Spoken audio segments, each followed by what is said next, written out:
Yeah, 2-1, Daryl Murphy. Who would have thought it, you know? Newcastle United again, top of the table by 1 point. But 1 point, who cares? Brighton fans is probably doing the same thing a week ago. Get over yourselves if you're watching. Newcastle United fans, come on now. We've got to believe now. We're top of the league. This is where we need to stay. Yes, Brighton have got a game in hand. Yes, I'm sure things will happen over time. That'll correct themselves and we'll be clear of Brighton and there'll be nothing to worry about. Now, if you don't know by now, I'm Forde, Newcastle United fan through and through. And yeah, you know what, man? I love this club, man. Yes, it brings so much drama. It's like a bit of a soap opera at times. But you know what? You gotta love it. You gotta love supporting the team. Now, this game was not easy by any stretch of the imagination. Brentford, I'll be honest with you guys, you probably deserve to win the game, or at least to come away with a point. Have to be honest, but you know what? I'm going to take it how it comes, because there's games that we've played absolutely out of our socks and come away with nothing. This is one of the games where it's the total opposite. We've played poor and we've got 3 points. So I'll take these games all day long as we get those 3 points and we can get out of this league and then back into the Premier League as soon as physically possible. Now, Rafa Benitez went back to what he knows best. He experimented a little bit with his little 3-5-2 formation or 5-3-2 formation, however you want to say it, in the Birmingham game. And then he went back to what he knows best, that 4-4-1-1. Yes, there's a couple of tweaks here and there. Obviously, he had to with all the injuries. We'll get onto that quite shortly. But it's pretty much straightforward. Now, yeah, Darlow in goal. For me, another good game. Kind of shaky towards the end, especially around the goal. I don't know what he was doing with some of his decisions, but great save at the end from Forde. Excellent save. And this is the reason why I rate him so highly, man. Come on. Now, back for Yedlin ahead of Anita. I think it was a good choice to put Yedlin in there, because again, we could utilise his pace going forward. Again, a bit shaky defensively from what I could hear. I didn't go to the game unfortunately, but from what I could hear, he was getting found out at times, and that's the kind of slight worry that we've got with Yedlin. Yes, he's got the pace to get back, but sometimes we don't need to be exposed in those areas.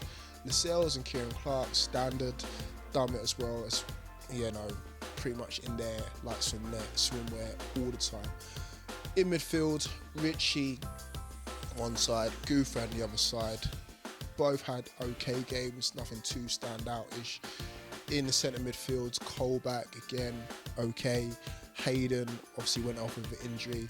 And then up top, pretty much picked itself, and rightfully so, Perez and Gale. Now we'll get into those two in a moment, but fair play to both, especially Perez, because he needed a game like this. 2 assists for Perez as well, may I add.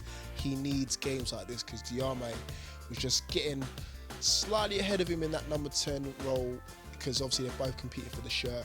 But Perez needed a game like today. 2 assists for him, and for me, great game. Probably, maybe man of the match. I want to give it to Murphy just because he got the winner. But yeah, Perez had a fantastic match from what I could hear. Brentford, on the other hand, they decided to rest Hogan. Why? Why would you do that? Why would you put Hogan on the bench? Probably because he's off to West Ham next week for £15 million. They've made 3 bids for him. Probably going to have to make a 4th. But again, that's, you know, helped us out in a major way, because from the goals that he's got in this league, still baffles me why you wouldn't just play him. Obviously, you don't want to risk him from injury, but you still need points on the board. Anyway, they went with Forde and Sawyers. 2 good choices in my book as well, because Forde was all over us, and again, he was lucky not to come away with a hat-trick, let alone 1 goal. Sawyers as well had a very strong game, lucky not to get on the score sheet as well.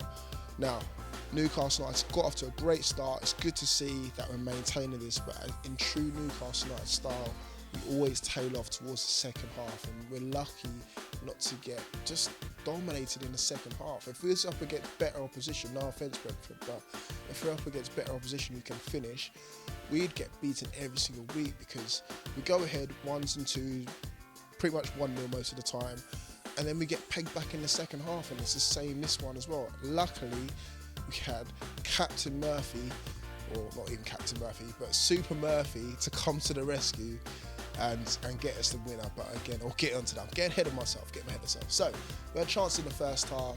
The best ones I think fell to Lascelles from a corner that went wide. Richie had a close opportunity that went wide. Perez had a decent opportunity as well. That was well saved. And then Gale had one before he got the goal. Now the goal. Now bearing in mind, Perez, as I said, got the first assist. Colback played the ball to Perez. Perez played the ball out to Gale on the left wing. Gale still had a lot to do. He's round about the halfway line, so he took on a fair few players, had to run a fair distance, but running nothing to Dwight Gale. Man can compete with Usain Bolt, he's that quick. Got all the way into the area, took on a player, and then just lashed it into the back of the net with his left foot, and he's now got 20 goals this season. 20 goals for a guy that we spent £10 million on. Thank you, Pardew, by the way. Thank you. Absolutely amazing return, and the first time a Newcastle United player has scored 20 goals in a season since Alan Shearer in 2003, 2004. Now that's a couple of years still. So phenomenal return. I know you're gonna say, oh, it's only in the Championship. So what? You still got to put the ball in the back of the net. 20 goals, just barely over halfway in the league so far. Thank you very much, Mr. Gale. And then after that, yes, he got injured, taken off for precautionary reasons. From what I was reading from Rafa in his post-match interviews, he shouldn't be out for too long, hopefully. He might miss the next game, but you know what? I'd rather miss the next game than him being out for the rest of the season. Apparently it's a hamstring injury, and that's another player that we've got out. So obviously we've got the 3 players out. The African Cup of Nations, Diame, Atsu and Mbemba. Shelby, thank God, is coming back the next game. Micho's out with that gash to his leg, out for a couple of weeks at least. We've still got, Sami Amiobi and Jamie Sterry who got recalled, but they're cup tied for the next game, so they're out. So the list is growing and growing and growing. For me, if I was Rafa, I'd wrap everyone in cotton wool and tell them not to leave the medical room, because seriously, it's getting that bad. Anyway, finished off the first half strong, went into half time 1-0 up. Goal to the good, thank you very much. Second half was all Brentford, and fair play to them, they threw everything at us apart from the kitchen sink. Plenty of chances fell to Vibe, that man was everywhere.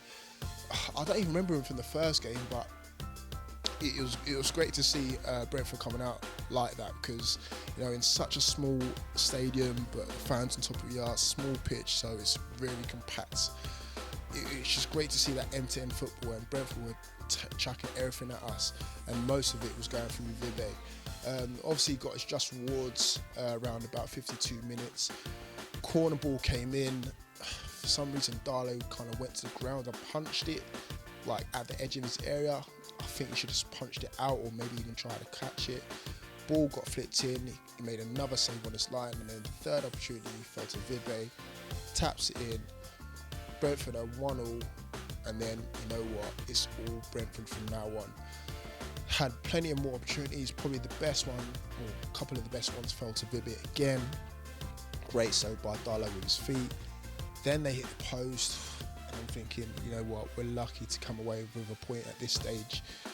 Then up steps obviously Murphy, who came on for Gale, and this guy, he's taking his opportunities. 2 goals in the last 2 games, bearing in mind they are against Birmingham and Brentford, but you know what? You can only score against who's been put in front of you. Another assist from Perez, and this assist was naughty, mate. Naughty. Ball was out to Perez on the left-hand side, outside of the boot. And then Murphy flicks into the back of the net, 2-1. And we need to hang on to this, because after this, another injury occurs, this time to Hayden. Hayden, I think, went off with a groin injury, placed by Anita, and I think Hayden could be out for a fair couple of weeks from what I can hear as well. Don't quote me on this, but just going off what I heard. Again, more opportunities fell. Another opportunity fell to Soyes this time, I believe. That was well saved as well. Claims for a penalty in the last couple of minutes through Hoffman. He went down. Referee waved that on. In the mix of that, Needs got injured. This time was an ankle injury, so that's another injury. So 3 injuries from this game, 3-4 substitutions. but we managed to hang on after 9 minutes was played. 9 minutes of extra time. They might as well have just played another half if you're going to play 9 minutes. But yes, we held on, and 2-1 to Newcastle United. We've finally done a double over a team this season. First one, hopefully more to come this season, and 3 points. Very, very, very needed in this race for the title. Brighton obviously dropped points today. They lost 2-0 to Preston, get in there. And obviously QPR beat Reading as well, so they dropped points as well. So 1 point clear of Brighton. Obviously they still got a game in hand, but I'm sure that will even itself out in weeks to come as well. So up next we've got Birmingham. We've got a whole heap of players going to be missing that game for various reasons, but the good thing out of that, the positive we take out of that, is top of the table, and Mr. John Joe Shelby is available if we need to play him, and I think we should play him just because we needed him so much. But thank you guys for watching, thank you guys for listening. Highlights are up already. No fan cams from me, unfortunately I wasn't at the game, but you know what, just enjoy the weekend and enjoy looking at that table and seeing your team at the top of the league. Thank you guys for watching. I'll see you guys all soon. Keep it 2. Peace.